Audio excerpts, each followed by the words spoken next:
Hey there everyone, this is Austin Bach. We're back on Magic Online with some more Ixalan Standard, and as of this recording, the Pro Tour just ended earlier today, which was won by Seth Manfield playing Sultai Energy. But coming in second place was Pascal Maynard with a blue-white God-Pharaoh's Gift deck, which is a card that we've seen in Standard before, but ever since the rotation it hasn't really found a home. So I'm really happy to see it have a nice high-profile finish, even though it means it probably won't be doing as well in the future because people will be more prepared for that strategy. But I think the deck is still sweet, and it's nice to know that the shell is still viable in a format that most people assumed was solved. And so on Magic Online in the past couple weeks, I have seen some Esper versions floating around along with blue-white, and I think the Esper version is going to be kind of the consensus best version moving forward for a couple of reasons. Obviously your card quality improves by adding a third color, that's generally how those things work, but you also get really nice options for specific metagame problems that this deck faces. But first let's talk about the core strategy, which is God-Pharaoh's Gift. Everyone should know what this card does by now, but every turn it reanimates one of your creatures from the graveyard, and the objective is to get it into your yard early and then refurbish it on turn 4, or just as early as possible, and then you just go to Value Town basically, getting back Angel of Inventions and Champion of Wits and whatever other random dudes you have to close out a game. So you've got Charter Course, which is one of the new additions, and Strategic Planning, which both gives you card selection and fills your graveyard early, because you're trying to fill your yard with gift and creatures.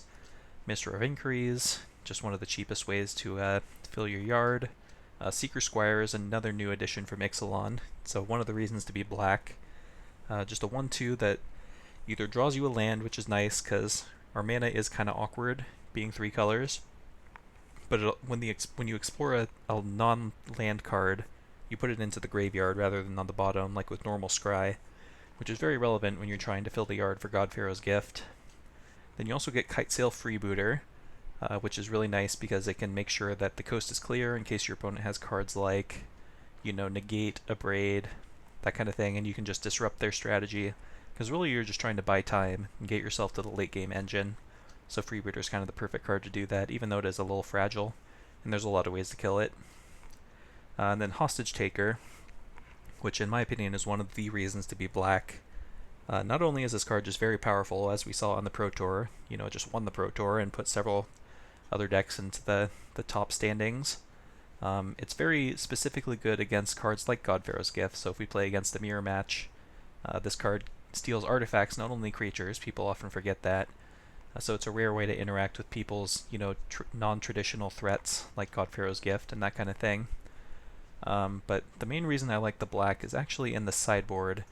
We get cards like Scarab God, Additional Hostage Taker, Vraska's Contempt, Search for Azcanta. These are all just very individually powerful cards because, usually post-board, games are going to slow down, especially now that people know about the God-Pharaoh's Gift deck. People are going to have sideboards that are geared to beat it.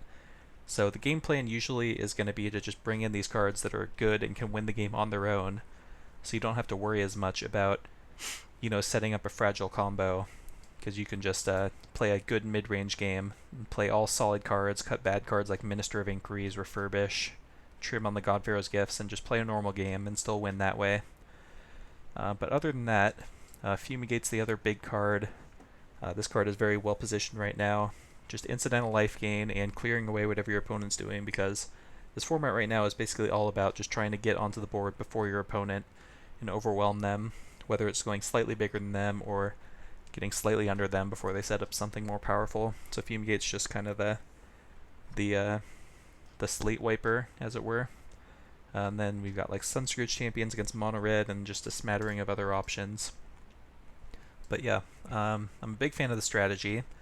The mana obviously is a little worse than straight blue-white, but I've played a few games already, and the mana has worked out pretty alright, and I'm excited to see if we can get it to consistently work for us. But either way, let's just get into some matches.